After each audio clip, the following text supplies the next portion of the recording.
Our opinions aren't too tough, rough, or gruff. We are proof that you don't have to be an expert to have an opinion. So just Shut up and sit down. This is Sports Stuff with Jim and Muff.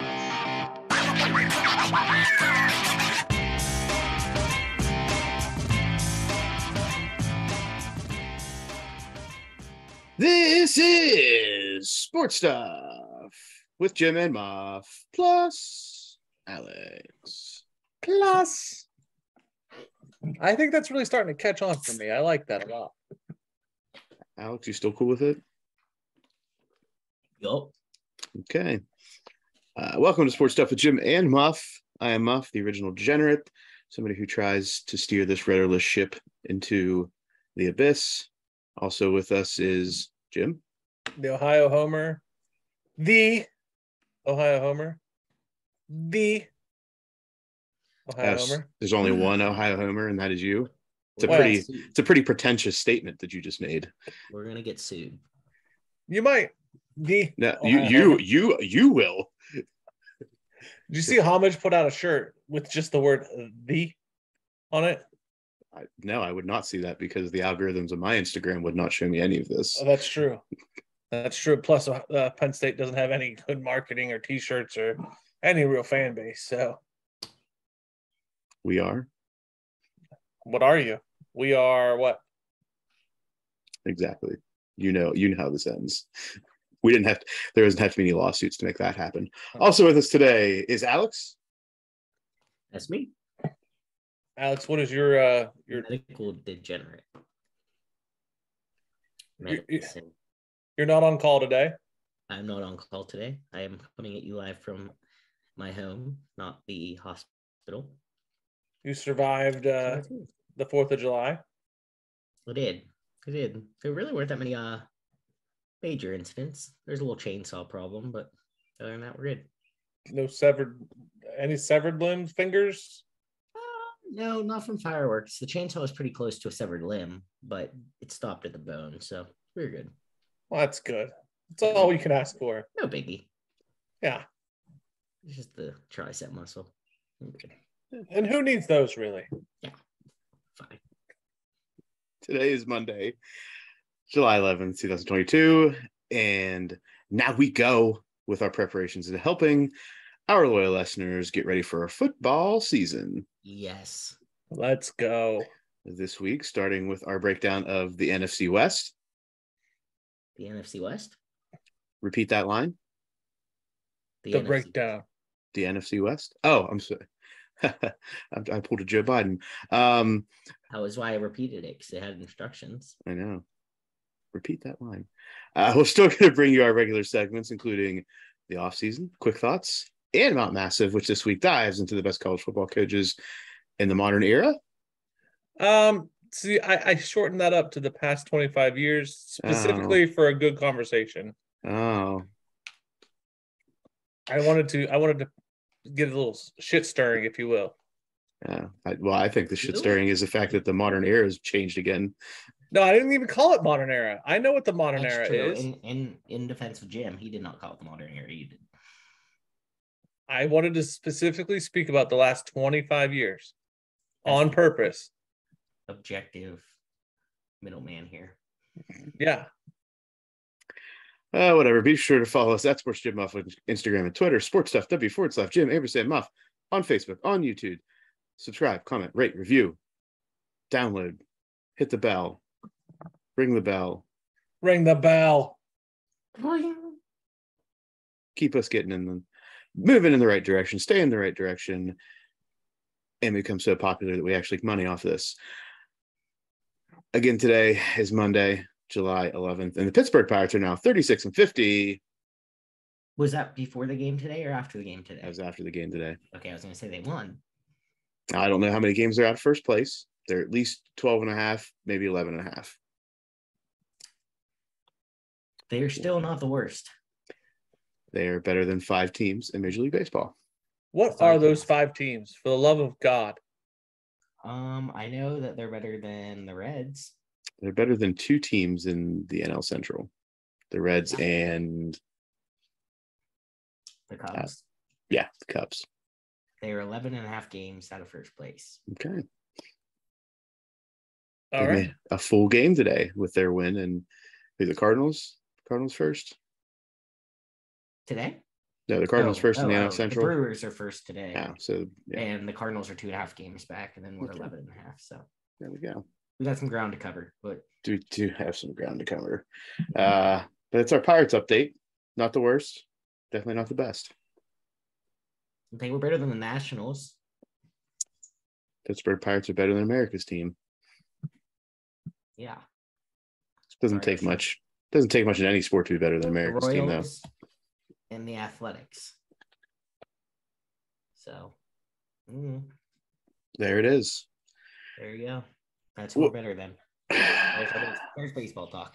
There's baseball, which leads us right into the off season. Oh,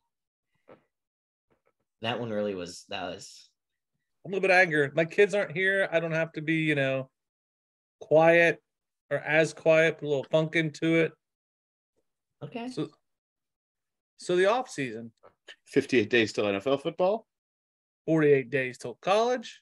Yes. I'm pumped. We're pumped.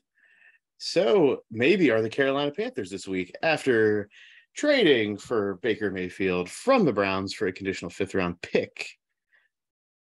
And the Browns are still on the hook for the large portion of Baker's contract, a la $10.5 million, where Carolina is paying $5.5 million. Baker's taking a pay cut in the whole deal. I think I like to call this Browns being Browns. This is very Browns being Browns. Yeah, moment. this is definitely a Browns moment. This kind of ends the months-long standoff that was happening between Baker, the Browns, and all of the people that may be the suitor to get Baker. Who do we think are the biggest winners and losers in this one? Well, see, I want to touch on something first. What came first, this deal or the news leaking out that like everybody in the Browns organization thought Baker was very immature? I think that's been out there for a while. Right, but like it came out hard this week because it's post. So that came out very hard after the deal. Yeah, but like define Baker being very immature. That never really was clarified. It just everybody on the team said that like he just needs to grow up. I don't know. I feel like they treated him like ass. And that's why I think to answer Muff's question, if the Browns took the hit financially and they're talking trash and they look kind of shitty in this deal, I think the Browns are the losers in this deal. And the whole Deshaun Watson thing. I think the Browns lose in this situation. I don't think there's any outcome to this where the Browns were winning. The winners in this one. Jacoby Brissett is a winner. Potentially. Oh, well played. Yes. Yeah, I agree. Sam Darnold, probably a loser. Yeah. No, yeah. On paper, I would start Baker over Darnold. Yeah. That's nothing new for Sam Darnold being a loser, at least in the NFL world.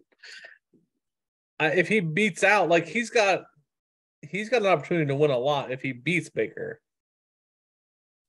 Like he could shine real bright if he can show out. He could have done that last year too. Yeah, I mean this is the year to reach full Sam potential. Are you trying to polish up a turd right now? I mean, isn't this whole situation polishing up turds? Like this is nothing but turd city. It's a Cleveland situation. This is the Cleveland Steamer. Yeah, but we're talking about Carolina now. They don't have that weird juju. Well, they just flushed it down. Okay. It was Browns. They flushed it down. That's it. Any other thoughts on Baker, Carolina? Game 1 of the season is the Browns versus Carolina. I think that's going to be. I'll watch. I'll give it a go. Yeah. I wish it was in Cleveland, to be honest. And as vengeful and petty as Baker is, it's going to be some newsworthy audio clip, post-game press conference situation. So it's going to be fun to see. Will be. So the Browns will be paying Baker Mayfield money to play against them.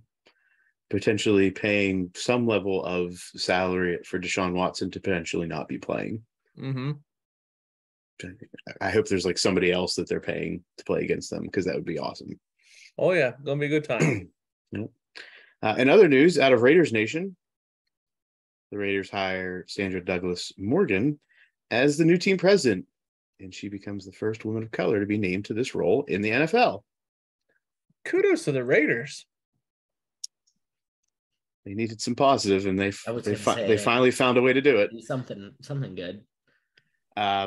Morgan, who was born in Las Vegas, comes to the Raiders after previously serving as chairwoman and executive director of the Nevada Gaming Control Board. This is interesting. Yeah. Yeah. It's a little tainted, but okay, go on. And she was also a litigation attorney for an international gaming and hospitality company in her previous. Everything about this screams gambling. Yeah. I just it's the perfect Davis family pick.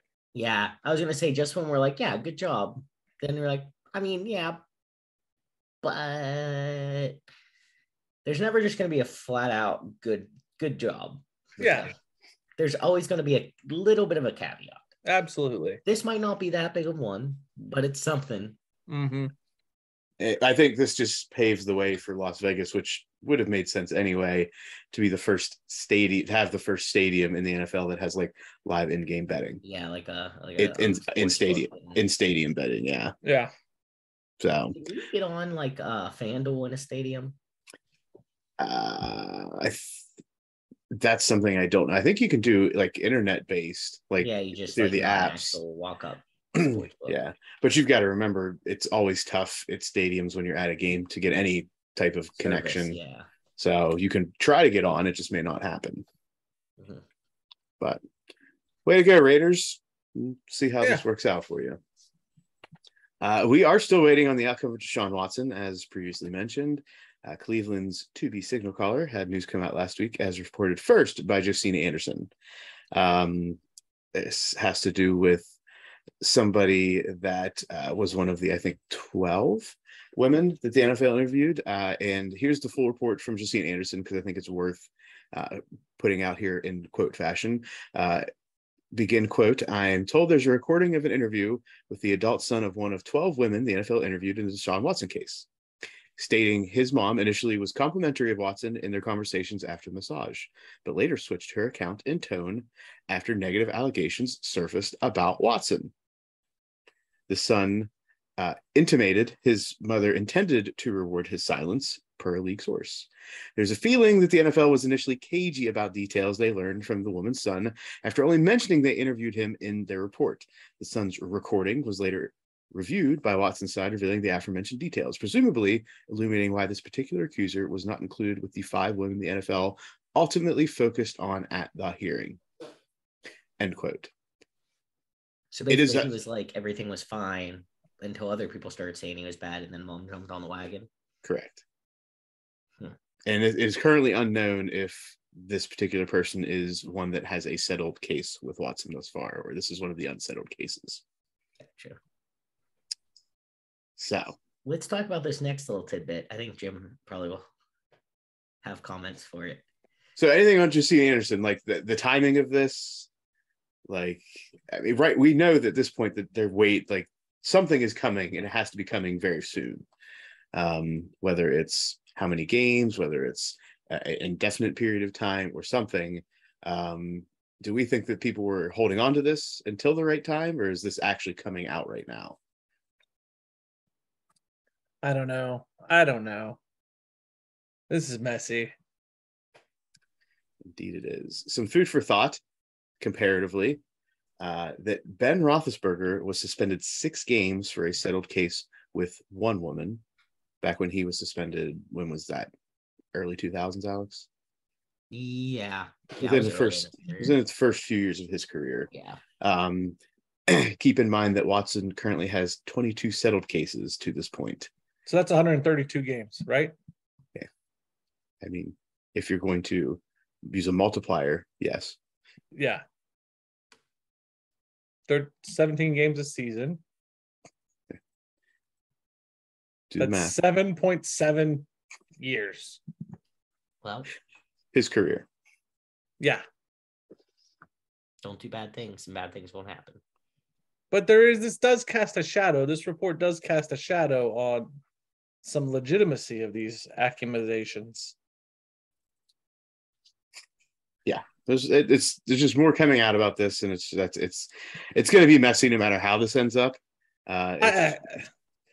Where there's smoke, there's fire. I still contend when you have disclosure agreements in your locker and you're flying people out and team hotels for this kind of thing.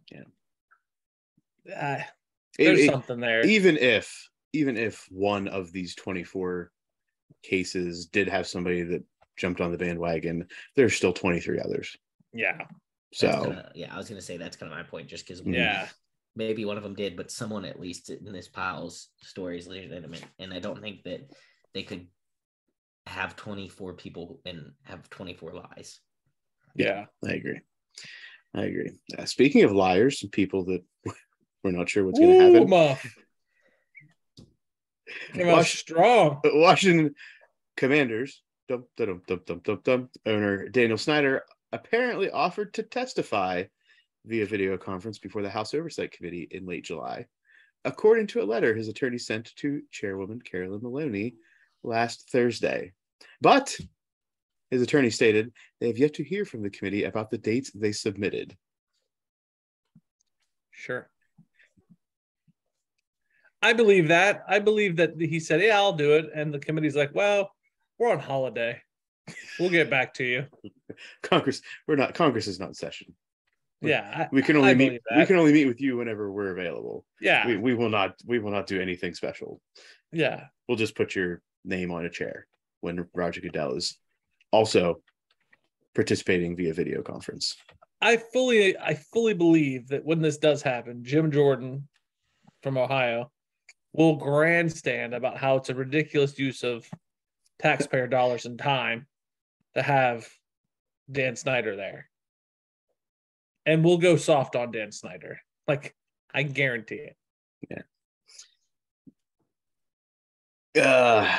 Apparently, Snyder's attorney said that they had not heard from the committee since a June 30th phone call to discuss Snyder's conflicts on other proposed dates for a deposition. The committee has offered for Snyder to be interviewed remotely on July 6th or July 8th. Obviously, that didn't happen. According to this letter, and Seymour wrote that she offered a July 28 or 29 date. Apparently, that was too late. Yeah, that doesn't fit the optics. There's something else they want to deal with then that's more pressing at that time in their political schedule. We just had to get Roger in there. We had to get Roger in there to do things. Yeah. What a joke. I got nothing. Speaking of other people with Roger in their name, Aaron Rodgers gets his first tattoo. Congratulations. This could potentially be one of the most, if not the most interesting thing he's done to this point. Did you guys see this tattoo? No, we're not fanboys like you. What did you get? Alex, did you see it? I did not, no. You guys are terrible humans. Oh, you're right. We don't get the newsletter from the fan club. Obsessed with a grown man. I don't get the fan club. Uh-huh. Okay. So, according to the note, it says it's a "Now You See Me" tattoo with no. eye or raw. The eye of Ra. If anybody knows what that is. That is part of the design. There's also two lions facing each other, with one with its mouth open roaring and the other one kind of staring at the other lion. There's all sorts of various symbols that are a part of this tattoo, and it's confusing to me. I'm sure one's the Illuminati. One's the Illuminati symbol. The eye of Ra. When you search Aaron Rodgers right now, tattoo shows that's like the first thing. Is Muff's fan page also the second thing? Yeah. Oh, that's pretty. I mean, not that I would expect anything less, but it's a very detailed, well done tattoo. I mean, I guess when you have indispensable funds, it's easy to go wherever you want. Muff, I don't know what you're showing me, but it's a tattoo. I'm also laughing because when I Googled Aaron Rodgers tattoo, this one comes up of somebody having tattooed a terribly drawn Aaron Rodgers in a crop top jersey and a jockstrap. Don't make fun of Muff's back piece. This is definitely Muff's tattoo. I'm just waiting for Jim to get the tattooed across his forehead. Please. It's a good shot, Muff. Good shot. So people will know that Jim is the asshole. What in the world? How did we get the picture of your tat, Muff? Muff, don't act surprised. Everyone, this is what Muff's back looks like. Here's the benefit to you following on YouTube. Yeah, if you want to see this, get on the YouTube. It's actually on my tricep. That's true. It was almost tragically cut off over last weekend. So every time you flex, the booty shakes. Yeah, yeah, the booty. Well, that'd be the bicep, right? Because there's two. That's kind of on his delt. Or on your delt. Now it's on my shoulder. Yeah. Muff, did anything else happen in the off season? Oh, I'm sure things did. These are the things that were most interesting to me. Yeah, that's the only thing I could see when I was looking up. Wait, Aaron Rodgers says there's a deep and meaningful story and connection to absolutely each element of this art piece. I bet there is. And it also means don't take that one. He'll share a little more about that one day. Yeah, on an episode of Pat McAfee, so people tune in. I mean, duh. Got it, flaunt it. Pat McAfee and Aaron Rodgers and AJ Hawk were playing in the Pro-Am Scramble, or not Scramble, the Pro-Am golf event over the weekend, which was interesting to see tidbits here and there. Tony Romo won that. Tony Romo did win that. He was in a playoff with former Major League pitcher Malcolm Mulder and current NHL player Petrevsky. I forget the first name. Joe Petrevsky. All right, so that's the off season, right? That is the off season. It's the off season, but this brings us to the breakdown. The breakdown. Breakdown.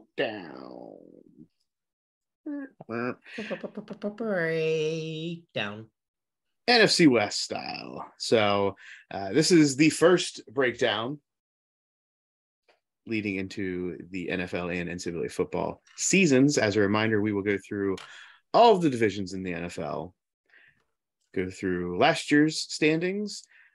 We'll talk about all of the teams to some degree. We'll have more to say about others, have other more opinions about some of those teams, and we'll give you our thoughts going into next year about what we think the breakdown of the wins losses in that division will be.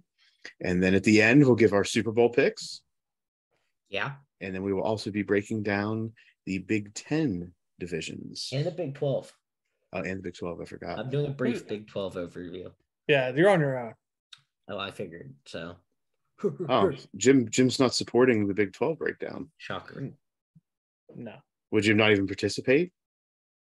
I will listen. If there's an opportunity for Jim to give his opinions, Jim will give his opinions. Yeah. I put forward that if Jim offers no commentary on the Big 12 breakdown, then he cannot offer his opinion. I will do something. Fair. Just get ready for all of the negative about WVU, Alex. Oh, absolutely. Hey, if JT Daniels stays healthy, just saying there's a chance. But that's to be discussed at a later date.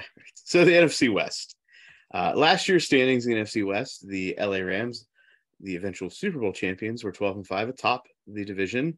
The Arizona Cardinals were 11-6, earning a playoff berth. The San Francisco 49ers, 10-7, earning a playoff berth. And the Seattle Seahawks finished at 7-10 at the bottom of this division, nowhere near the playoff picture. They were the only division with 3 playoff berths. Can't take that from them. Can't take it away. That's true. Cannot take it away. So, what team we want to start with? Let's start with the champs. Yep. Champs Ahia, the Rams. We'll look at the losses, the player losses, player additions, any other things of note, and then go over the basic offensive and defensive players that should be highlighted or at least discussed in some way. And then we'll end with some questions for each team moving into preseason and the ultimate season. So first for the Rams, key losses. They lost tackle Andrew Whitworth to retirement.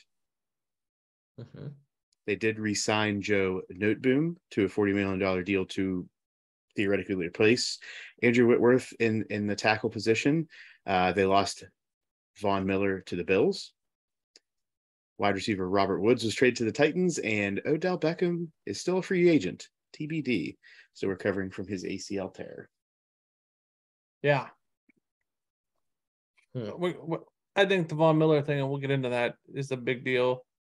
I think Odell Beckham. I think Robert Woods is a big deal.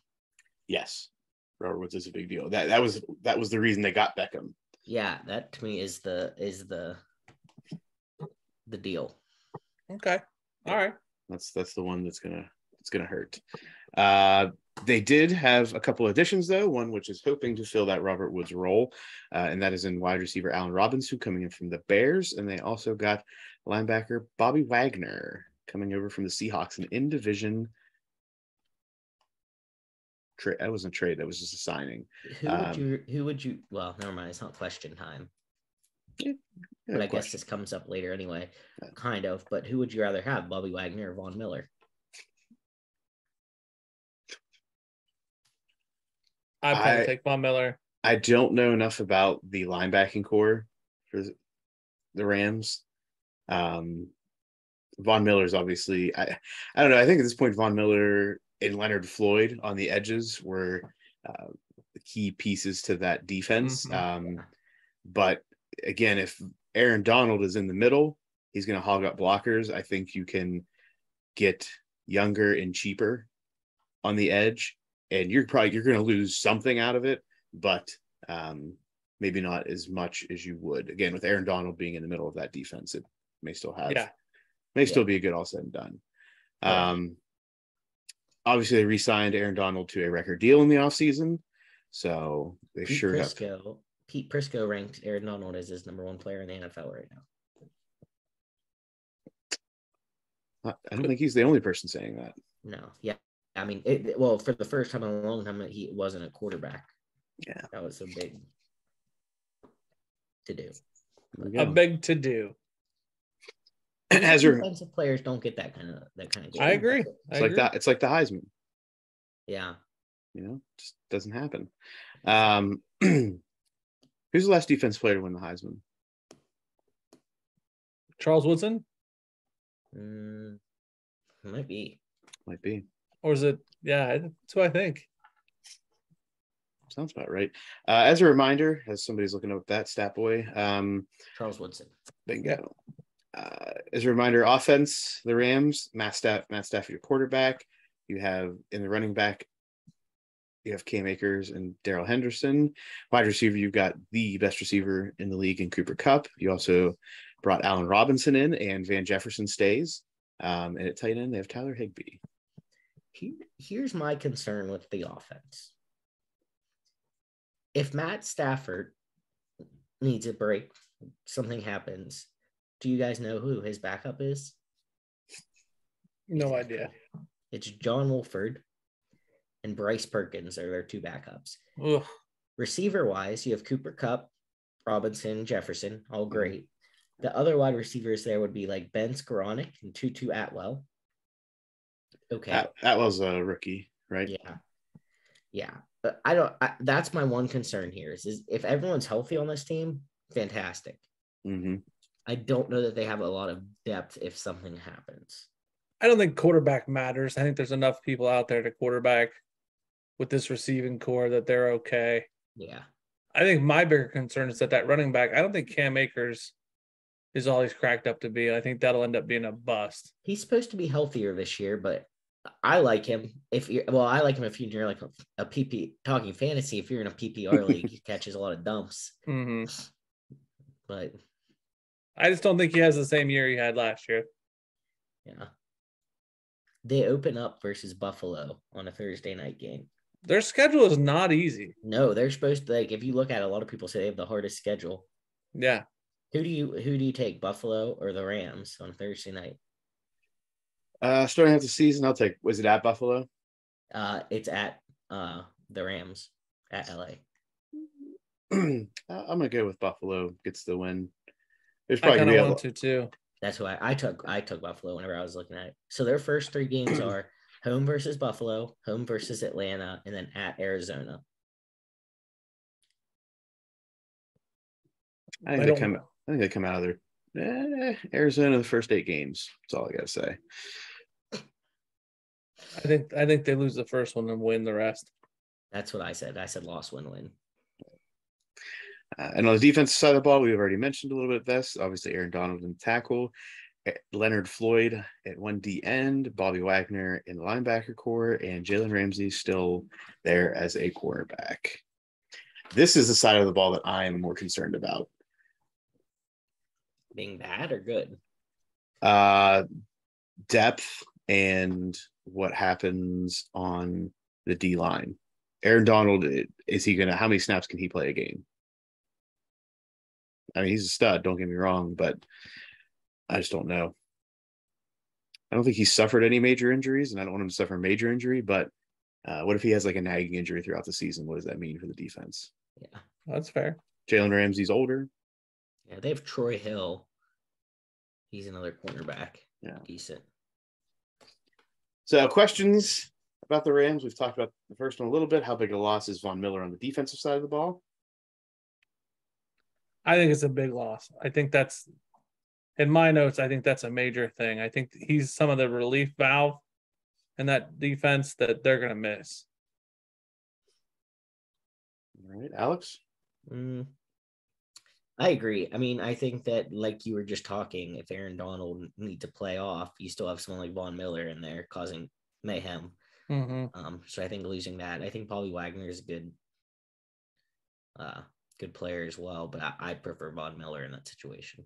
That's where I think they'll miss him the most, is when Darnold needs a break or a breather and they don't have his leadership stepping in.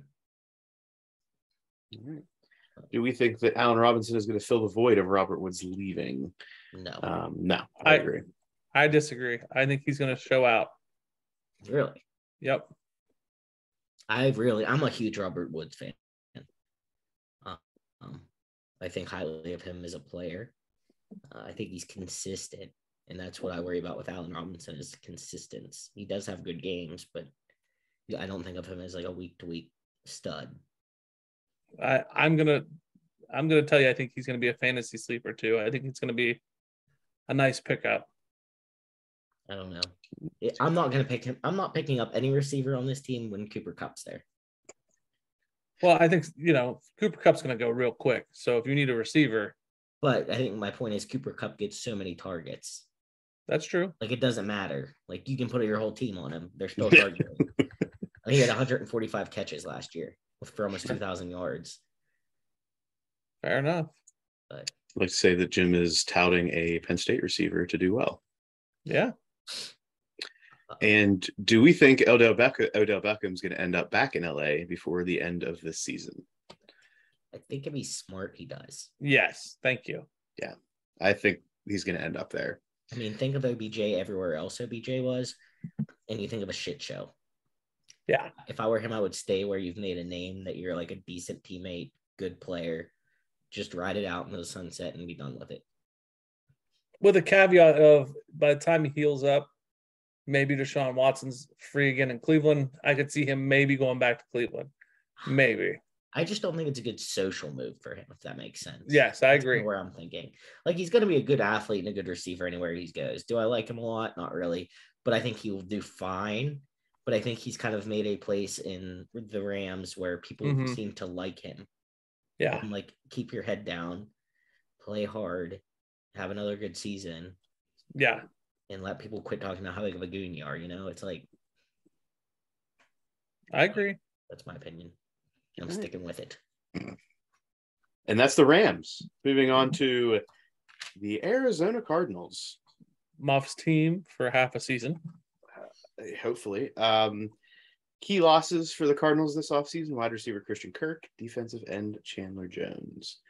Key additions: wide receiver Marquise Brown from the Ravens and guard Will Hernandez from the Giants. Of note, DeAndre Hopkins is suspended for the first 6 games due to his PED testing. And they re-signed Zach Ertz. basically functions as another receiver. Correct. I was trying to think if I should like make this like a quick clutch thing or not, but I'm just gonna throw it in here. So Marquise Brown and Kyler Murray have a history playing together, obviously, Oklahoma. Yep. Do you think that makes a difference? Do you like the people be like, oh, well, they played in college together? Do you think that's actually a benefit, or do you think that it's just fine because it's a whole different game in the NFL? I don't think it makes a difference. I think it makes a difference for Marquise Brown in this situation. Yeah. Since he's coming from a situation where he feels that he was underutilized and undervalued in the Ravens offense. So I think it makes a big difference to him coming to a quarterback that he's familiar with. And I was reading that I think Marquise Brown and Kyler Murray spent a lot of time working out together, even when they didn't know they were going to be teammates. Yeah. And then, so they kind of had that bond going into this. I think this is a perfect time for Marquise Brown to end up in Arizona because of the Hopkins suspension.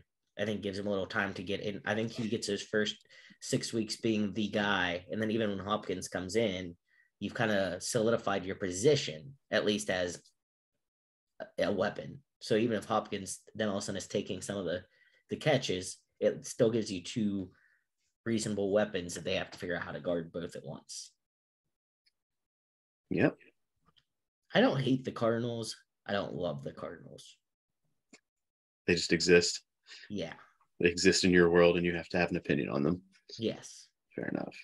As a reminder, the offensive side of the ball, the Cardinals always have Kyler Murray at quarterback, James Conner at running back. Their wide receiver core consists of DeAndre Hopkins, Marquise Brown, AJ Green, Rondale Moore, and Zach Ertz at tight end. And they have that Antoine Wesley guy. He started coming into his own a little bit at the end of the season last year, too. Mm-hmm. Not to be forgotten. Not to be forgotten. On defensive side of the ball, they have the second best Watt in defensive end, JJ Watt, and Budda Baker at free safety. Yep. Is Derek Watt ever going to be better than JJ Watt? No. I agree. Derek Watt. The third Watt. So last year was the first time they'd been in the playoffs since 2015.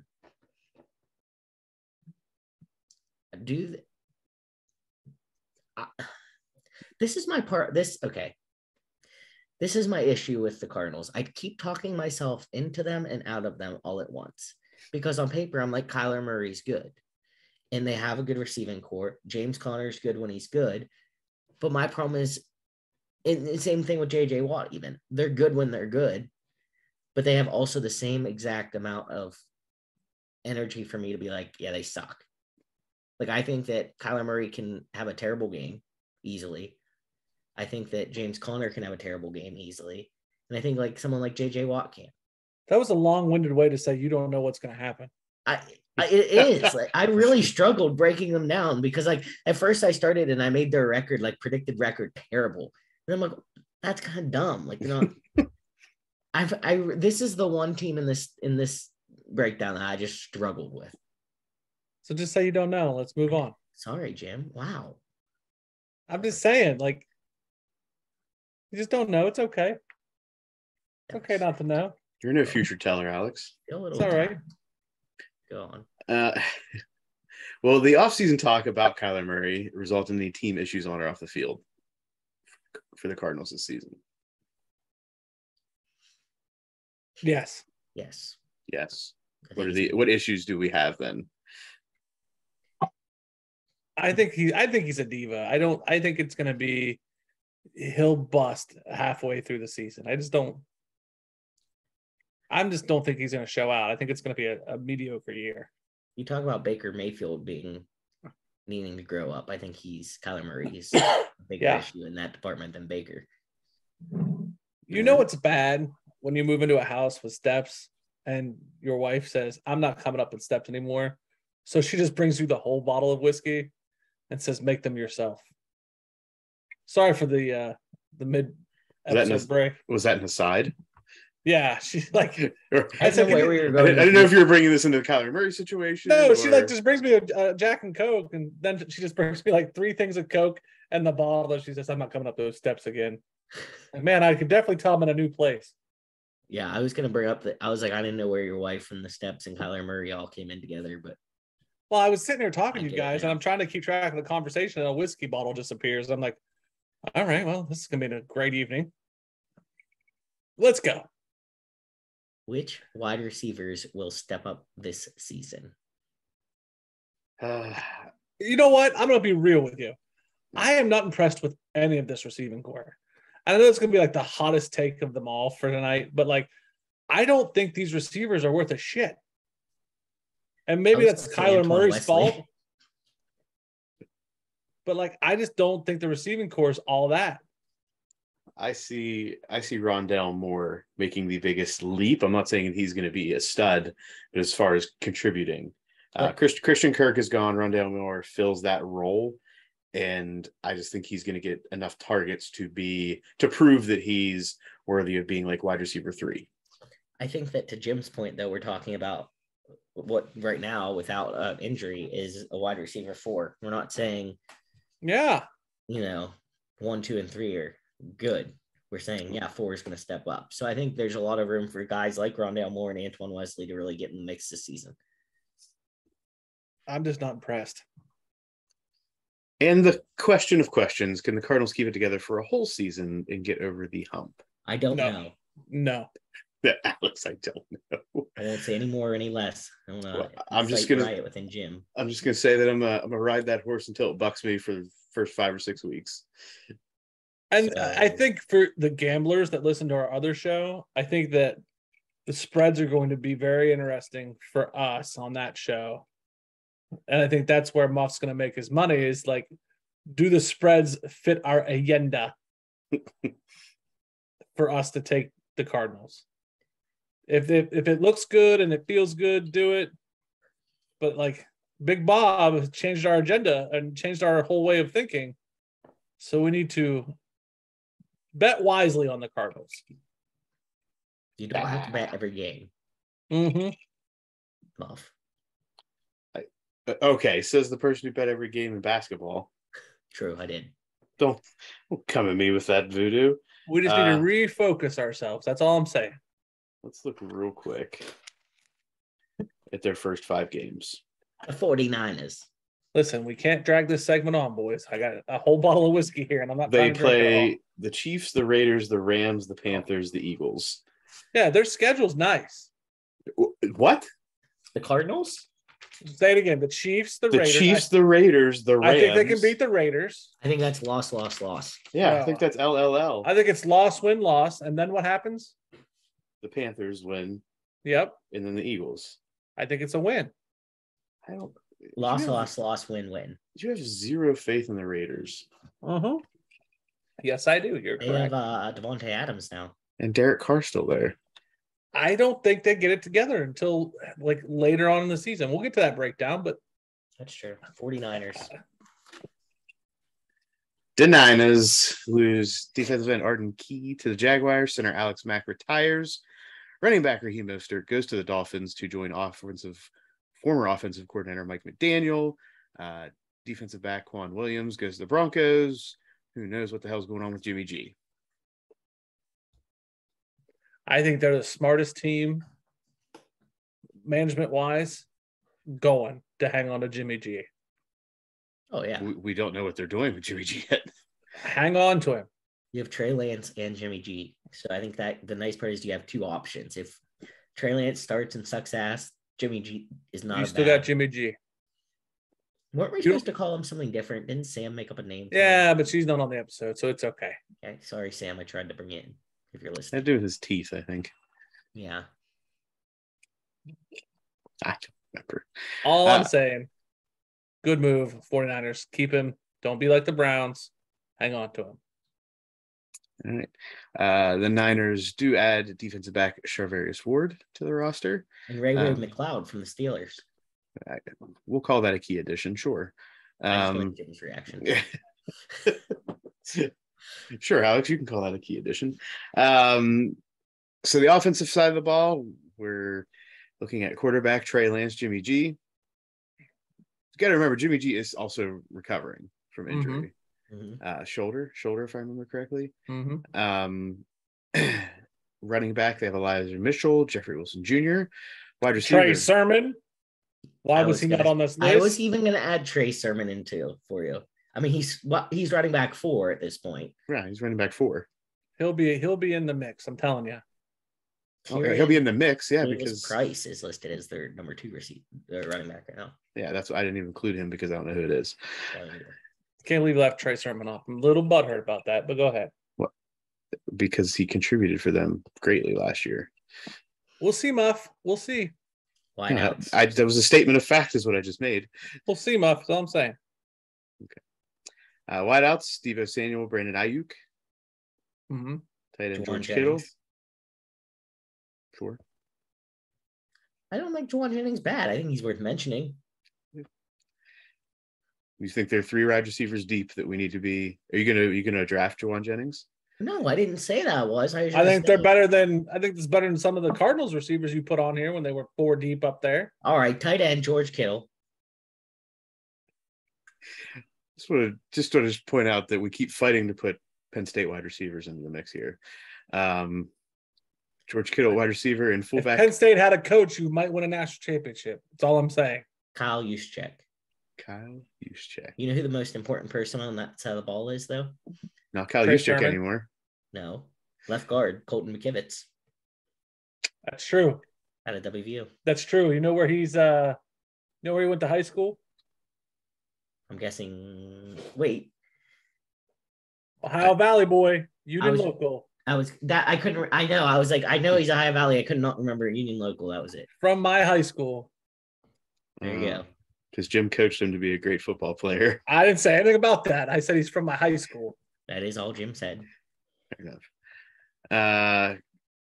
Yeah, Kyle Juszczyk. Also have a left tackle, Trent Williams. They also have a guard, 2 guards in the center too. We're gonna give.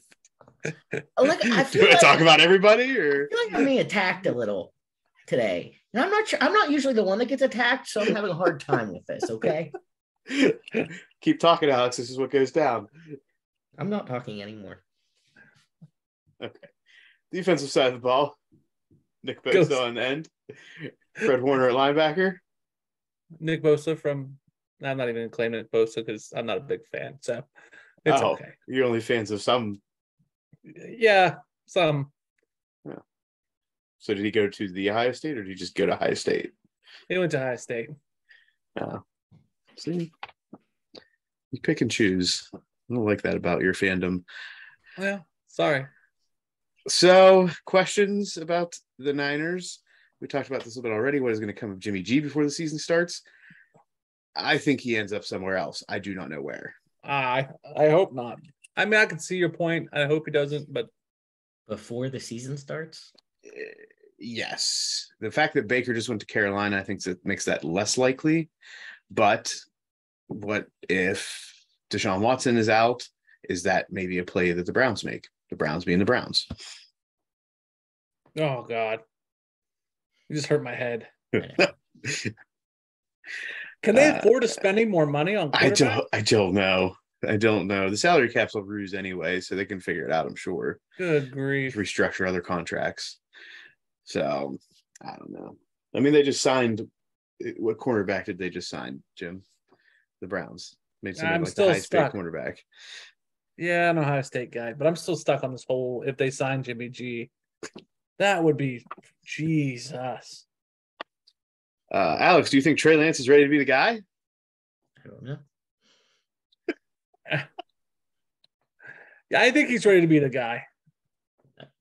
I think he becomes a more versatile weapon. I think that he makes them they'll be a quicker team with him as the starter. I think I'd take Jimmy G over Trey Lance. Fair enough.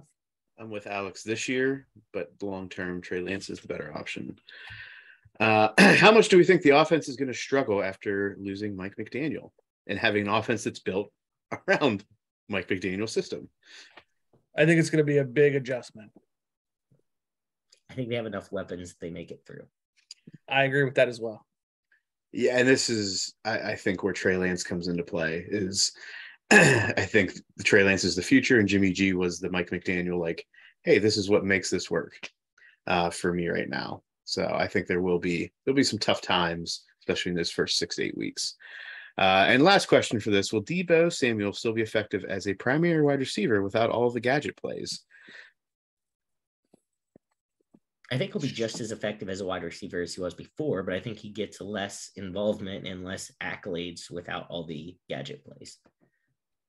Yeah, I'll go with that too. Yeah, I feel like he's going to be on that offensive side of the ball. He's going to be the person that suffers the most. He and George Kittle, if Trey Lance is the starter.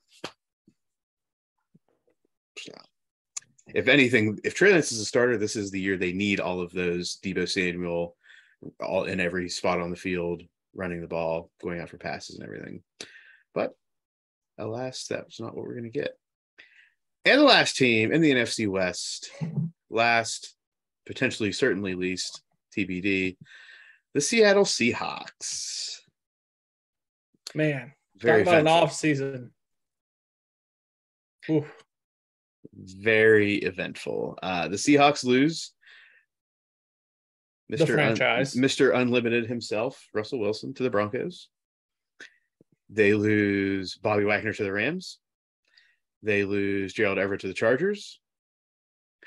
They have both of their tackles go to free agency, along with center Ethan Pokic, who is with the Browns now. Yeah. That's a lot. It's a lot to lose. Yeah. Additions, I don't know if I'm going to call these key additions, but they're definitely additions. Quarterback Drew Lock from the Broncos. They already had a fine quarterback. I don't know why they did that. It'll be Geno Smith that Alex is referencing. Tight end Noah Fant from the Broncos. They're all part of that trade. Running back Kenneth Walker III was their high draft pick. Really, their additions, people are touting as like key additions to the team, are very draft heavy. So it's relying on a lot of young talent, including left tackle Charles Cross, right tackle Abraham Lucas, linebacker Boy Mafe, and quarterbacks Kobe Bryant and Tariq Woolen. So they're going to have two big problems. Two? I mean, two big problems. One, an offensive line that's not going to be great, protecting a quarterback that's not going to be great. Even with their good offensive weapons, I mean, I don't think Rashad Penny's bad. Kenneth Walker, we don't know what he's going to do. He could be great. And then you still have Chris Carson, who's a solid player. When he's healthy. So running back game, okay. Wide receivers, you're still with Tyler Lockett and DK Metcalf, so you're going to have two good ones. The problem is that's about it. And Noah Fant's a good tight end, and they still have Will Dissly. The problem's going to be who's throwing them the ball and how often is whoever throwing them the ball going to be on their ass. Yeah, going to get time to throw the ball. Exactly. Yeah. And then the other problem is going to be the defense, but go on. The other problem will be the defense. Offensively, I think Alex just named everybody. Everybody on the team. God. Don't be sensitive. I am. I'm getting sensitive. So we're moving on to the defensive side of the ball. Alex has more things to discuss. Strong safety Jamal Adams, defensive tackle Quentin Jefferson is about all I can pick off from that defensive roster that is worth mentioning to me. Yeah, I agree. Others may feel differently, but I looked at that. I'm like, I don't know who else I should talk about. Not saying a word. Is there a WVU player on there, Alex, that you want to shout out? Nope. Somebody from the Big 12? Nope. Sure? Yep. Okay. Speak now. Questions for the Seahawks. The few questions that we can talk about. There are many questions. Who's going to be the starting quarterback week 1? I think Drew Lock is. I think that Drew Lock is, but I think, and I know it's probably the homer in me, I think Geno Smith deserves a chance to be. I agree with you. He's put in his time in the system. Yeah, I agree with you. Unless he gets into a fight with Drew Lock in the locker room.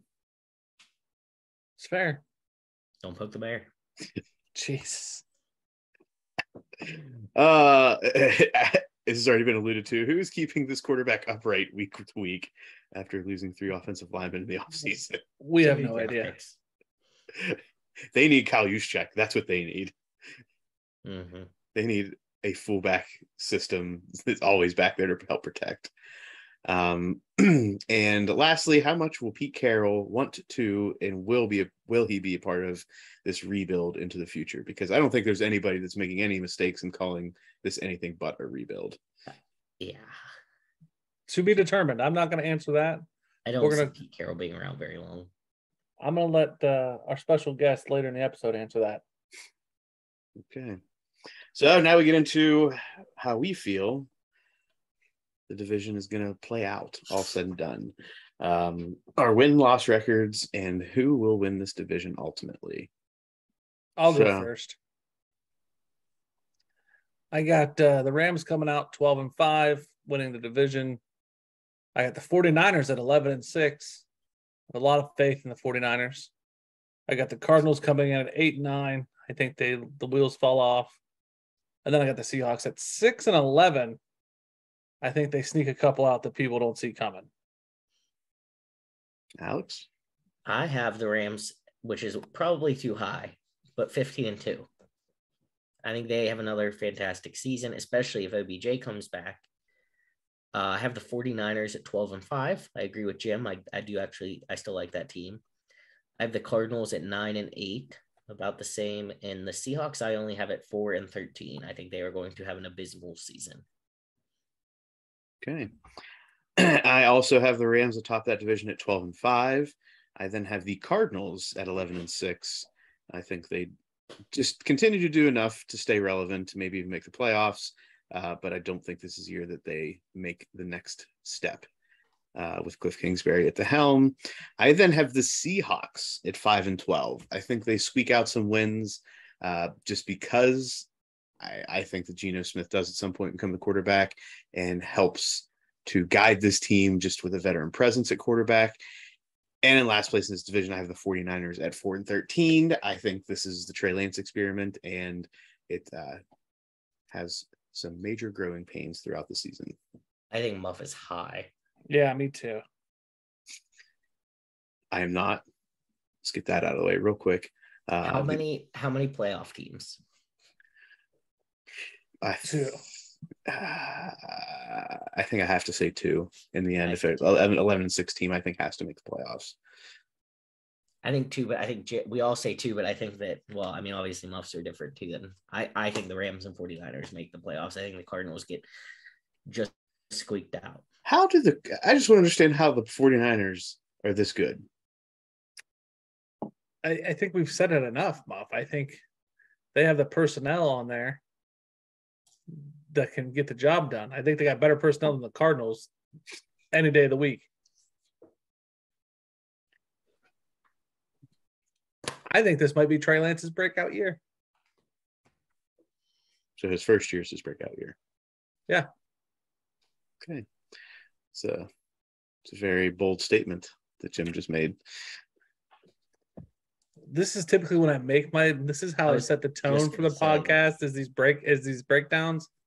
And then it gets rammed down my throat for the whole rest of the football season. So I'm okay with it. Okay. All right. Do we have a special guest coming in?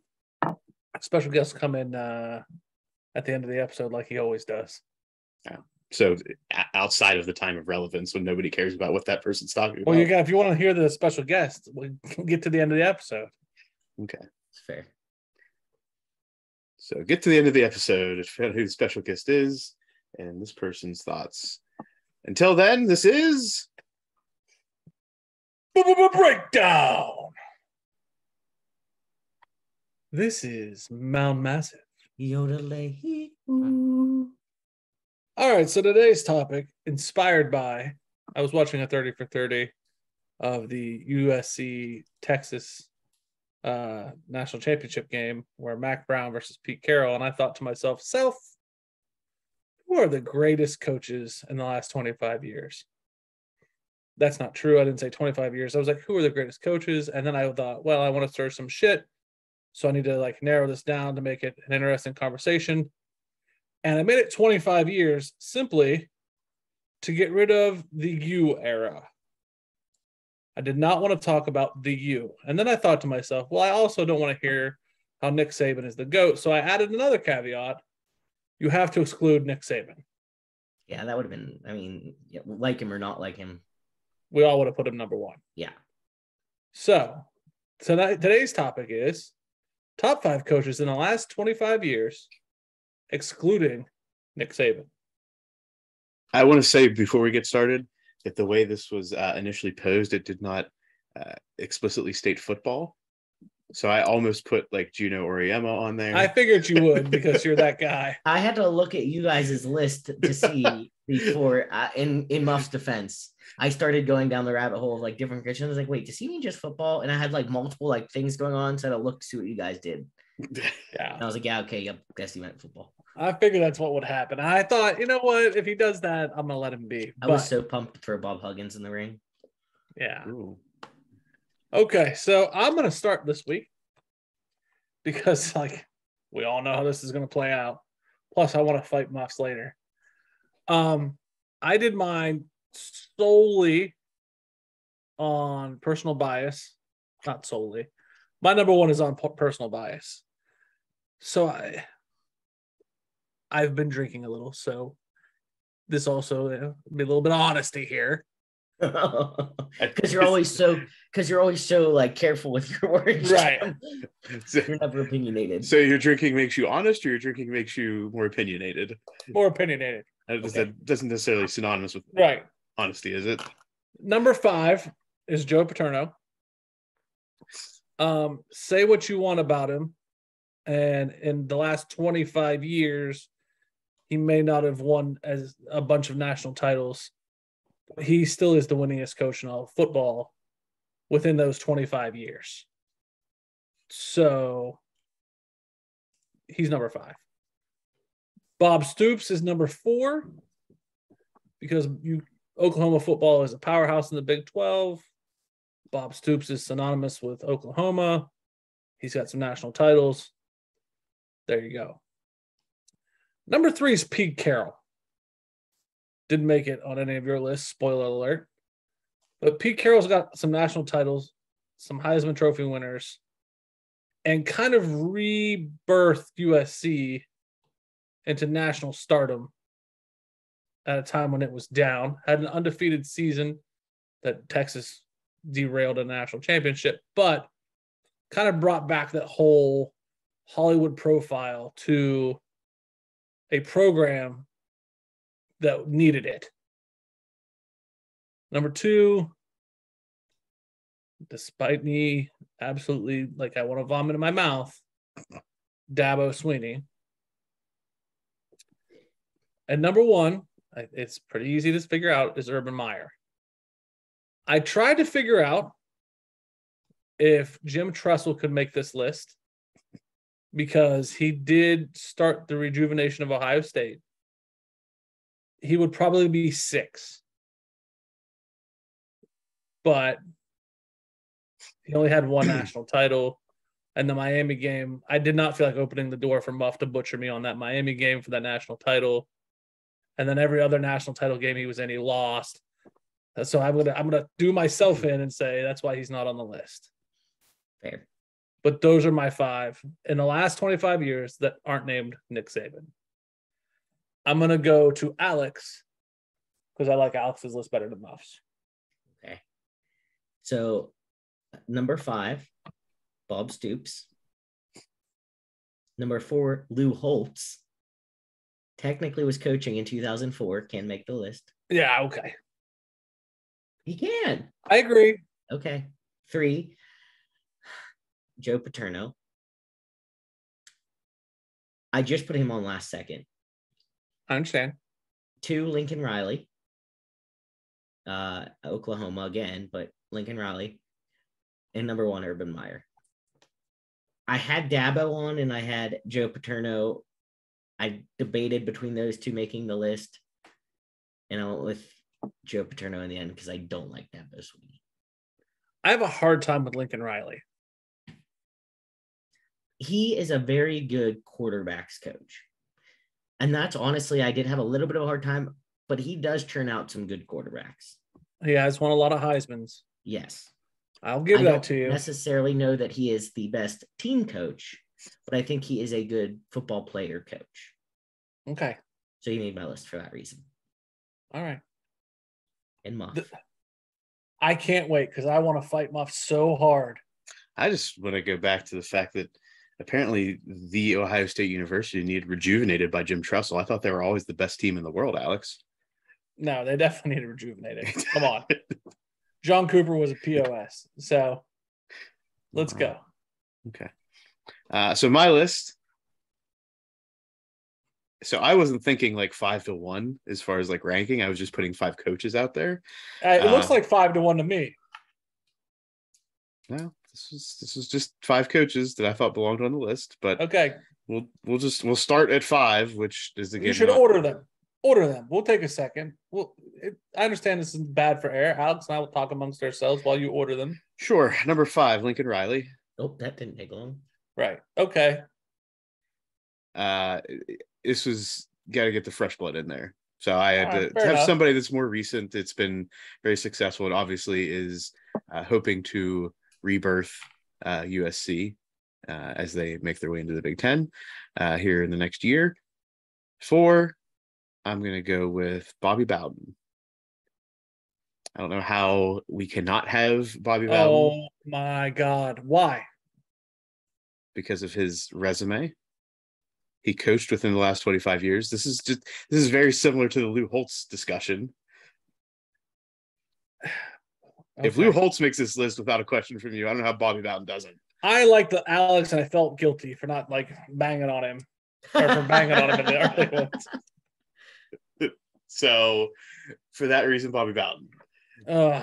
My argument with Lou Holtz over. Never mind. Go ahead. You finish your list. No, go ahead. You can bring up your argument. No, I think that my argument is that Lou Holtz as a whole, I think, has done more for the game of football than Bobby Bowden. Thank you. This was about coaches. This wasn't about like ambassadors for the game. You can put people on your list with the whatever. You guys had Joe Paterno on your list. You're saying he was a good ambassador for the game? Like, let's be real here. He's a good coach. Not all of them. They have different reasons for why they made the list. Right. Like Lincoln Riley made the list because he had a lot of Heismans. I didn't say Bobby Bowden was a better ambassador for the game than Lou Holtz. Bobby Bowden had more national titles than I was just saying why. I wasn't even really attacking you, to be honest. I was more defending my list against Jim, saying that the reason Lou Holtz made my list was because now listen to me getting all worked up this episode. The window out the worst in me. The window for Bobby Bowden, 97 to today, he only won 1 national title. You said okay. I'm just saying. What did Lou Holtz do within the past 25 years? That again, I gave Alex a pass because I had beat him on the last 2 segments. So, like, I don't think Lou should be on there either. Joe Paterno didn't win a national title in the last 25 years. Joe Paterno's a winner. So is Bobby Bowden. No. Go on with your list. Where's Bobby Bowden on the all-time list? Wins list. He's up there, but it doesn't matter. I hate Bobby Bowden. He's still a winner. Number 3, Joe Paterno. Okay. Number 2, Urban Meyer. And number 1, Dabo Swinney.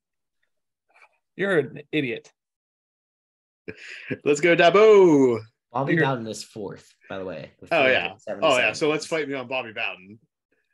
You're an idiot. Fight me on Lincoln Riley before you fight me on Bobby Bowden. How is Dabo 1? Because Dabo is a better ambassador for the game. And has not failed as an NFL coach terribly. It's not about NFL coaching, Muff. It's not? It's about college football. That's the Mount Massive topic. Oh, but Urban Meyer is apparently not a good ambassador for the game of football to the professional athlete, though. We're talking about college football. But we were talking about ambassador of the game before, but that has nothing to do with being a coach. Whatever Alex says doesn't count. Wait. Hold on a second.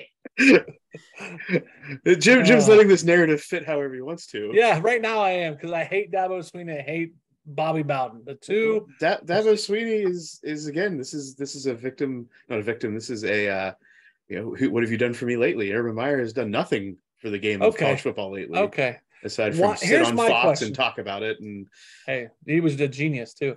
Anyway, such a genius in the NFL, such a football mind that he failed in the NFL miserably. So did Nick Saban. We call him the GOAT.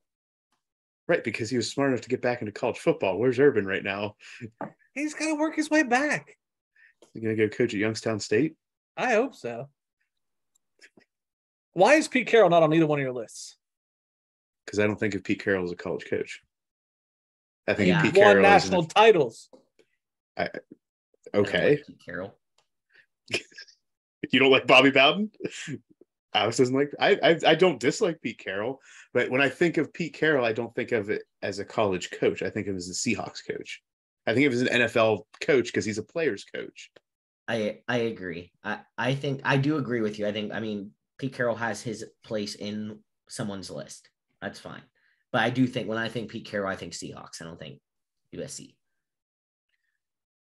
How many years was he coaching for USC?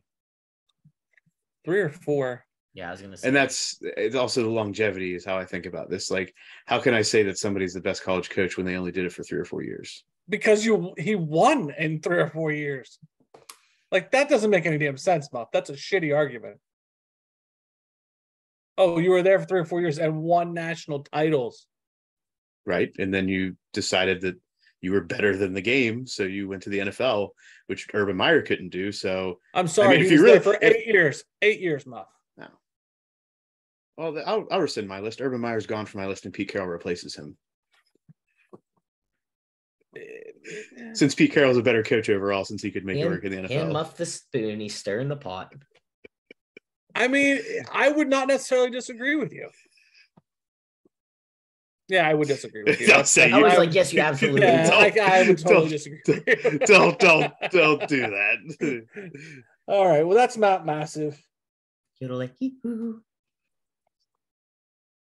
This is Quick Thoughts. Hello, everybody. Welcome to this week's edition of Quick Thoughts. My voice cracked a little there. Quick Thoughts. Quick Thoughts. All right, we're going to start in the NFL. We've already dabbled there, but we'll go back for a minute. The 2023 Pro Football Hall of Fame semifinalists were named, and they include former coaches Mike Shanahan and Mike Holmgren, joining others such as the Patriots CEO Robert Kraft, players including 4-time Pro Bowl quarterback Ken Anderson, do-it-all running back Robert Craig, and return specialist Billy White Shoes Johnson, and 5-time Pro Bowl cornerback Lester Hayes.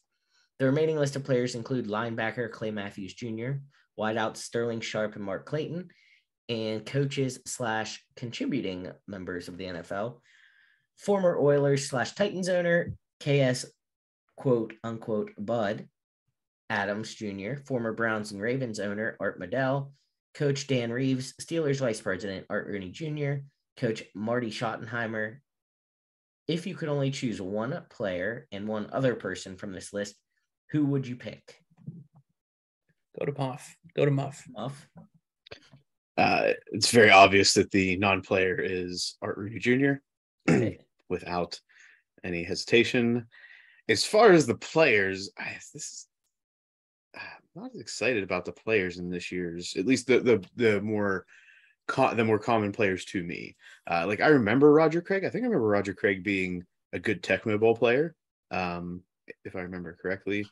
Clay Matthews Jr. I remember more for being in the Pitch Perfect movie than for playing football at this point. And Sterling Sharp, I sort of remember Sterling Sharp. Not Shannon Sharp, Jim. Sterling Sharp. Yeah. Okay, so make sure you're on the right page there. Yep. I'm going to go with Roger Craig if I had to go for the player. Jim?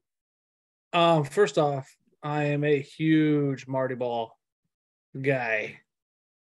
So give me Marty. Okay. I'm probably going to go with Clay Matthews Jr. for the players. Surprise. Yeah. Jim's on the he's on the USC hype train today. Today I might be, yeah. All right. Alex, who would you have? Oh, well, obviously Art Rooney. And then I was looking at the player list too, and no one jumps out at me. I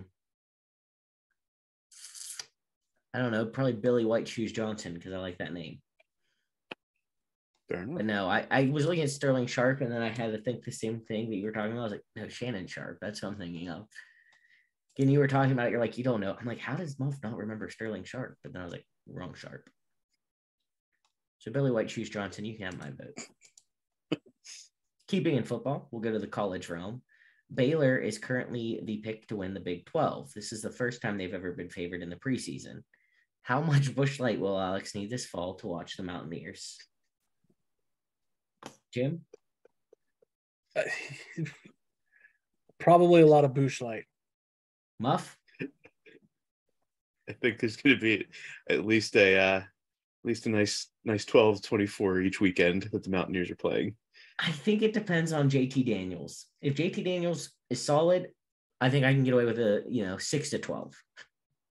If JT Daniels is not solid, we're going to go back up towards the 12 to 24 range. Probably 18, 24. Reports indicate that Nike's Phil Knight has been cold calling the Big Ten and SEC to get Oregon out of the Pac-12. Rumors are also out there that Florida State is exploring options and looking to join the SEC. There is even a Pac-12 and Big 12 merger rumor. What do y'all think about that? Muff? I mean, once the USC UCLA stuff went down, Oregon's the next most valuable piece in the Big 12. And again, some of that has to do with that relationship with Nike and Phil Knight. So I just don't think Oregon. I want Oregon to fit in the Big Ten, but I think that the more Pac-12 teams that enter the Big Ten, I think it's better for the Big Ten as a conference to have different styles of play. But I'm interested what's going to be happening, especially if there's these like cold calls happening. Like, is that a problem? Is that something that people should be worried about? Is this something that's normal? Is this against any rules? Who knows what the rules are anymore? That's true. This is like NIL. Yeah. Just make it happen. So I don't know. We'll see. Oregon's going to end up going somewhere. Where do they go? It's most likely going to be the Big Ten or this merger. Jim? The fact that Phil Knight is making cold calls is freaking hilarious. Florida going to the SEC to me is inevitable. The Pac-12, Big 12 merger, the Big 12 came at the Pac-12 and said, hey, you want to do this? And then all of a sudden, they decided to get 4 other teams from the American Conference and make them legit. And now the Pac-12 is reaching out to the Big 12 going, help me. And it's like, I don't think that's going to happen. So Oregon has a problem because they're too good, but not good enough. They're a tweener school. So they're trying to work that out. The Pac-12 is trying to get TV rights deals pushed up to make them look more valuable to their conference members so they don't start bleeding out more schools. I think it's too little too late. It's the Wild West. This is the new game. Muff and I have been saying this for 3 years? How long have we been doing the podcast, Muff? 2 years? Early 2020, right? Yeah. Spring 2020. So we've been saying the mega conferences are coming. We've been heralding this for a while. I think one of the big problems with Oregon, I think, is too geographically. I don't know how you say that, and USC and UCLA are out there, though. Yeah. They would have to go with them to make that some of their away games be just to there. Do you know what I mean? Yeah. I don't think they can go to a different conference. I don't know. I mean, they could, but they're going to be one of the few people traveling around. It's like you need a few people in the geographic region to make it worth your while. But we talked about that last week a little bit, though. Getting out of football world, we've talked about that a lot today. We will transfer into basketball. Little local, former Wheeling Jesuit University basketball star Haywood Highsmith Jr. is putting up impressive statistics during the NBA Summer League for the Miami Heat. Who is the most impressive athlete you've witnessed play at the high school or college level? Witnessed play. Jim? So I've been to college games and most impressive. I saw JT Barrett play. And he doesn't get a lot of credit for what he does at Ohio State, but he was probably a very impressive quarterback. And also Braxton Miller was lights out, probably most phenomenal. As far as the high school level goes, I saw some great high school wrestlers. Okay. that were phenomenal, like really phenomenal. I saw a guy wrestle with like no legs. That was just, I don't know how he did it. That was really inspirational. So, but if I had to say for this one, I would say JT Barrett or Braxton Miller. Muff? I'll go with two people that I actually played against. I actually oddly played against them in basketball, and they ended up being in the NFL. So I played it in high school in summer league action, played against Sean Lee, who went to Upper St. Clair High School outside of Pittsburgh and ended up playing football at Penn State and ultimately was a starting linebacker for the Cowboys. So that was pretty cool. He was just a freak athlete. And I also played high school basketball against AQ Shipley, who was a center in the NFL. Okay. I was thinking Pat White. I like Pat White. Fair enough. I like Pat White.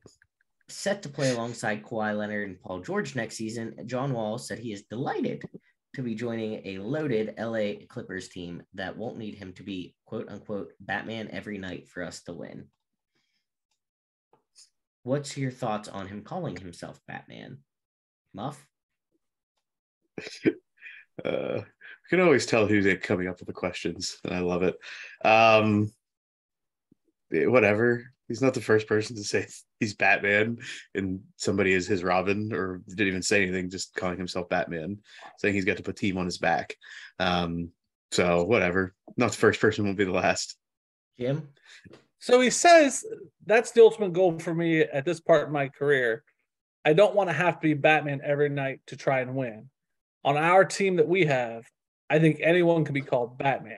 Of all? Go ahead. So I think for one to say what this quote is saying is to insinuate that he was Batman on a previous team. Which is true. Who? Kentucky? When he played for the Wizards before he had all of his issues. He was the team. I mean, honestly, though, rebuttal, the Wizards. It's a very ballsy statement. I don't care if you are the solo guy. That's banking on you're never going to meet those guys again.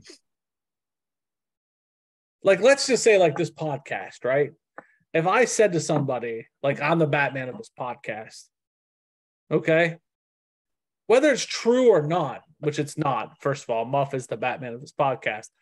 But if I were to go out there and say it, and then I went to another podcast, like, I would then never work with Muff again. That's also not true.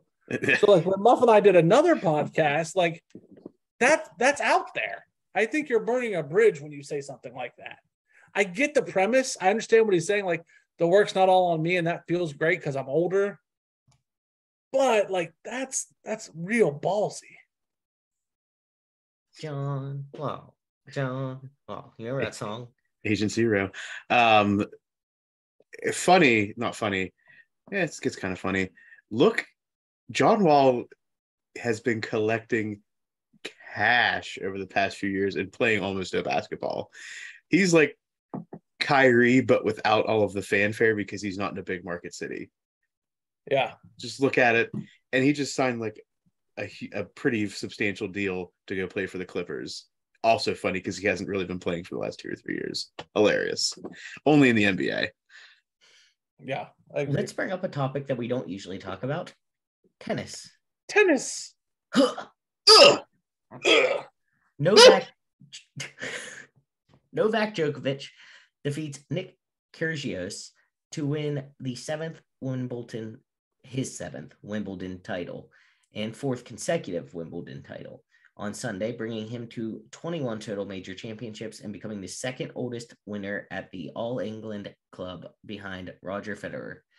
Do we take the generational greatness of Novak and others for granted because it's tennis? Yes. Okay. Jim. I mean, quick answer, yes. Muff, thoughts? So tennis is at least since I have been alive, there's always been like the great tennis person of the time. And I feel like tennis just kind of lends itself to, I think right now we're living in a golden age of tennis because you've got Novak, Federer, Rafael Nadal still around, at least on the men's side. And then you have all of these younger players that have continued to try to challenge them, and they just continue to get put back in their place. So I do think we take the greatness of what we have witnessed over the last 10 to 15 years in tennis because we've only ever known those three being great. And I think the men's tennis world is going to have a reckoning after they all retire. What kind of reckoning? What are you talking about? There's just going to be I don't think there's going to be a player to hitch their wagon to and like elevate. I think there's going to be a lot of competitive matches, but there's not going to be like that one person who's like winning a lot. Okay. I can't argue with that because I can't predict the future. Okay. All right. Baseball, our favorite topic. A game between the Cincinnati Reds and the Tampa Bay Rays ended in bizarre fashion Friday with runners on the corners and one out in the bottom of the 10th. Home plate umpire Edwin Moscaso called a balk on the Rays pitcher Matt Weisler. Thanks to that decision, Weisler was responsible for the 23rd record walk-off balk in MLB history, which means we're talking about something more rare than a perfect game and 10 times more rare than a cycle or no-hitter. Why was this not in the notes, Muff? You bring me all the baseball bullshit, rare freaking facts, and this was not in the notes. I found this. This should be a topic of discussion. This is some rare shit. How is it? What's a balk, Jim? I have no idea. But it seems rare. How is it? How did he score if there's runners on the corner? A balk, everybody gets a base. Oh, I was thinking it was just like a walk. No, I didn't. Okay. Alex, do you know what a balk is? Yes, I do. Okay. I just didn't know that everyone got a base. I just always assumed it was like a walk. Nah, everyone gets a you base. Don't see it very often, so yeah, everyone advances, and the person at the plate also advances to first. Jim, are you looking up what a balk is? I mean, I get the general gist. Do you? I want you to explain it. Yes. It's like when he's supposed to throw a ball, but he doesn't throw the ball. He like makes the motion to throw the ball. Pretty close. You're on the track. The pitcher does something they're not supposed to do, and they get called for it. Yeah. It's like a penalty in hockey. You did something you weren't supposed to do, and you got caught. In other baseball news, August 2nd is the trade deadline. Do y'all care? No. I only care who the Pirates are going to send to the Yankees. That's all I care about. I was just going to say that. Whoever.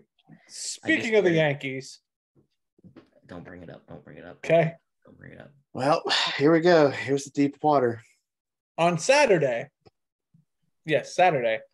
I watched the Boston Red Sox versus the Yankees. Enough about that. With my father-in-law.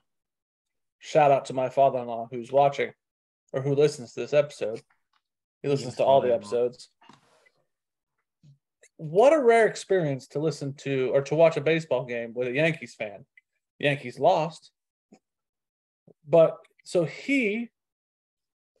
because of the whole marriage thing to his daughter, became an Ohio State fan. And like, I didn't realize, like, I don't think he understood how serious I take Ohio State football for a couple of years. Then he finally got into it and he's like, oh, this is serious.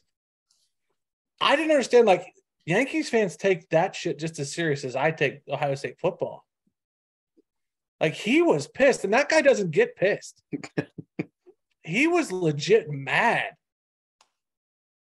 It was comical, but only comical because it was like, oh, wow, this guy gets hot, like, at this baseball thing. I didn't think baseball had those people. Did you think this is what it's like to live with me on Saturday if Ohio State loses? Yeah, I thought it was awesome. I didn't realize baseball fans were that serious. Yeah, some of them are. Wild. I totally respect baseball as a sport. It's just the season's really long, and I'm a Pirates fan. If I was a Red Sox fan, or like, I guess not this year, but like a team that's in it more often than not, I think I'd like be way more into baseball, but my problem is my loyalty lies so hard with Pittsburgh, and they're just never good. And it has nothing to do with not being good. It has to do with investing time into something that the other people aren't investing back. I mean, it was 11 o'clock at night when that game was over. They went extra innings. I was tired, but to watch somebody get into it made me get into it. Yeah. I was like, oh, all right, this is cool. So baseball can not suck. Yeah, I agree. It didn't suck because you were reveling in somebody else's pain. I wasn't reveling in it. I got into it with him. Like, and I mean, I don't want to say this out loud, but like, sorry, Greg, but I don't like the Yankees. But like, I got behind him. I didn't want him to lose. You know what I mean? So I was like, I was in it, but they lost. So it is what it is. All right. That was a lot of baseball talk for us. I'm proud of us. Me too. Fighting. Vince McMahon has paid $12 million to 4 women over the past 16 years to stop allegations of sexual misconduct and infidelity from becoming public. Does this tarnish McMahon's legacy, and is he just another Jerry Jones? I wonder who put this in here. I didn't. Oh, I know. Muff, would you like to comment? So I think if everything else wasn't going on in the NFL, this would have easily been swept under the rug, as it had been for the past 16 years. The NFL and these conversations have shed a light, as it probably should have been, on these scenarios, these issues, and I think are empowering women to come forward and be like, oh yeah, this is happening in other places too. I do think this tarnishes McMahon's legacy, but his legacy as a person who oversaw the empire that he did.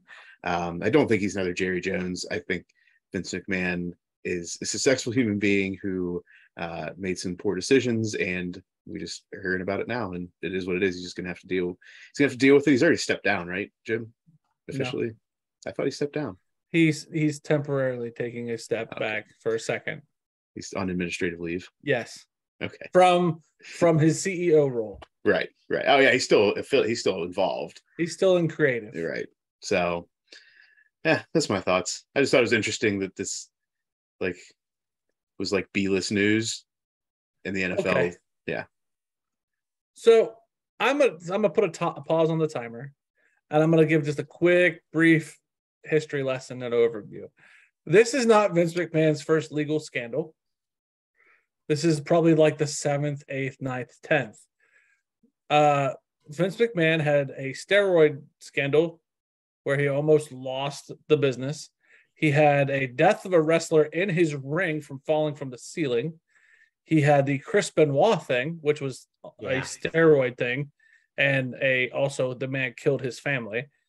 He's had a couple other lawsuits of sexual nature. He's had a lot of these scandals. He's like the Teflon Don of pro wrestling. His reputation, when you look at it, is worse than Jerry Jones and then some. The legal history, if you ever dive into Vince McMahon, is horrendous. That's just Vince, first of all. Second of all, pro wrestling, the wrestlers behind the scenes, old school wrestlers, speak carny, as in carnivals. This is still a sport, quote unquote, that is back in the day, old school tribal gypsy kind of thing. So the reason why it gets swept under the rug is it's still looked at as a stage act. It's not legitimate. So it's oh, there goes Vince again, and he did something bad. And I understand the whole Me Too movement, and I'm okay with it. And I'm okay with him coming to light, but it's not going to stop his behavior, because it's just, there's the carny again doing carny things. So again, he stepped down. Like I said, he stepped down from being CEO and put his daughter in charge until this blows over, and then he's going to take the wheel again. So he's Vince, and that's what everybody says.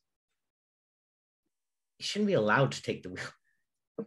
Well, it's a company held by stockholders, but there's no regulation over it other than like don't do steroids. Yeah. He needs a Roger Goodell. That's what he needs. Yeah. Dear Lord. All right. Our final quick thoughts topic, hockey. The NHL draft happened last week. Assuming that none of us really watched too much of it, what would spice up an NHL draft night for you and make you want to watch? Anything, Muff, Jim? My thing about the draft, my thing about the NHL, I want to connect to the NHL, but it's very hard because the players, there's no pizzazz behind the players. Like these are hired hands, these are hired guns to serve a role, and that's win. There's no Wayne Gretzky out there. There's no big showman doing the job. So when you're drafting these high school, college kids, it's just another hired hand to go win. So you can't get behind them. It makes it hard. And then the draft isn't some showy thing because it's just we're hiring workhorses. It's like race horses. You know what I mean? Like there's nothing there. Yeah. So we need pizzazz. We need players to have personality. Muff? I would like to see the NHL draft order decided by everyday fans getting on the ice and having to shoot the puck through the small hole across the ice. I once had to do that with a sumo suit on. I couldn't imagine like that was easy because when you fell, it didn't hurt. I couldn't imagine doing it without the sumo suit. That's how I want the draft order to be. That would suck. I would watch the draft order. I don't know if I've watched a draft still, but I'd watch that leading up to it at least. So like, how would that work? Be like a single elimination bracket challenge. Every day, or is it a one night event? One night event. One night, winner take all. Okay, Muff. So like, I'm the Blue Jackets. You're Pittsburgh. Mm-hmm. We go out there. What happens if neither one of us makes it? That was going to be my next question. How long do you let this thing go? There's some level of timer, and then you move up how close you are to it. Like, so we each take 5 shots from like a blue line. Sure, start at the blue line. Okay, I can get behind that. You have a minute to take 5 shots from the blue line, and it's not the full goal. It's some boxed out portion of it. Okay. And there's no goalie? No goalie. No goalie. Okay. These are everyday fans. These are not like people that know how to play hockey. That handles the draft order, but then like nobody's wants to draft. We got to start somewhere. I don't watch the NBA draft, but I'll watch that ping pong ball thing. All right. I was gonna say like some kind of entertainment, not concerts, but like how when you watch a music awards show, they do like a song or something.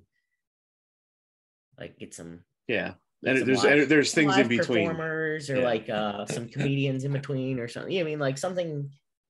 So you're telling me you want Britney Spears to come out and sing, and then we draft Rusev Jabruski from Lithuania? Precisely what I want.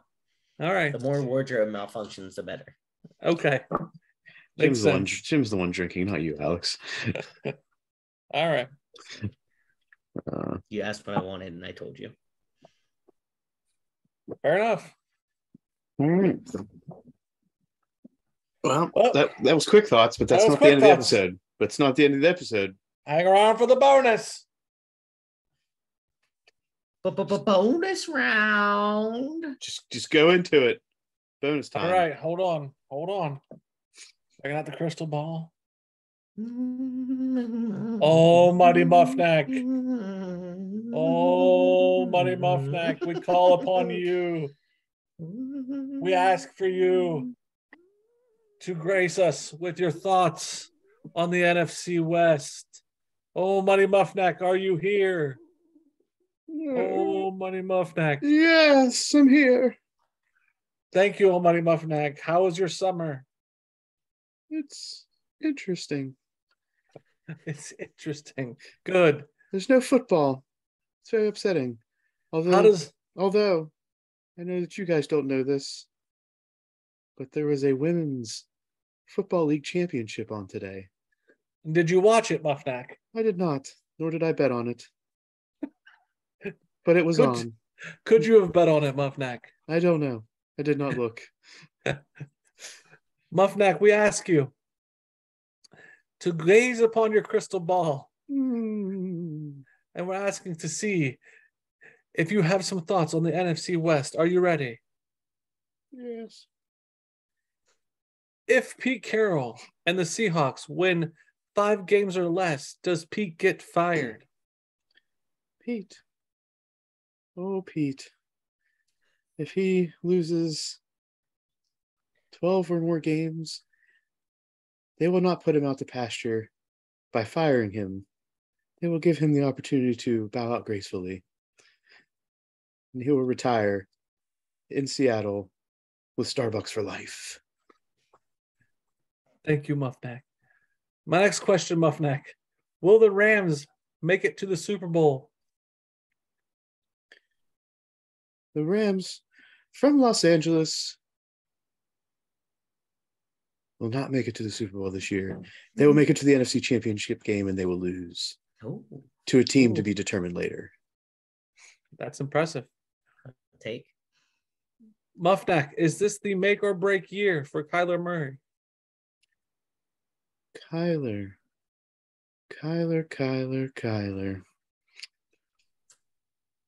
This year will be the year that we find out if Kyler can actually throw the ball for more than half of the season to the targets that he wants to. I believe that this year will be the break year for Kyler. Oh, all right. So, Muffnack, is Kyle Shanahan the coach of the future? Kyle Shanahan is not the coach of the future, nor is he the coach of the present. So you're predicting a losing season for Kyle? Yes.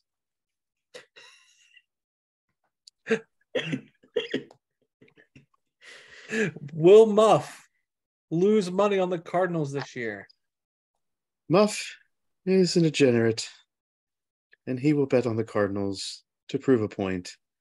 So yes, money will be lost.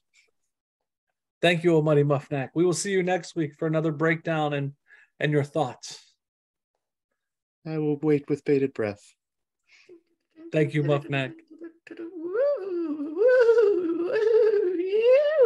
Oh, that was weird. Well, Muff, you just missed Muffnack. Yeah, he's just here. I don't know if I missed him. He's been a bit of a dick lately. That's good. That's good. Oh, well. Well, does that bring us to the end of the episode? That brings us to the end of the episode. All right. We're done now. Make sure you follow us at Sports Stuff on Jim Muff on Instagram and Twitter, sportstuffw/Jim _ Muff on Facebook, on YouTube. Like, subscribe, rate, review, download, listen, tell people, do all of the things to keep this train rolling down the tracks so we can make it to the football season even quicker. And to do that, you need to tell a friend, make a friend, be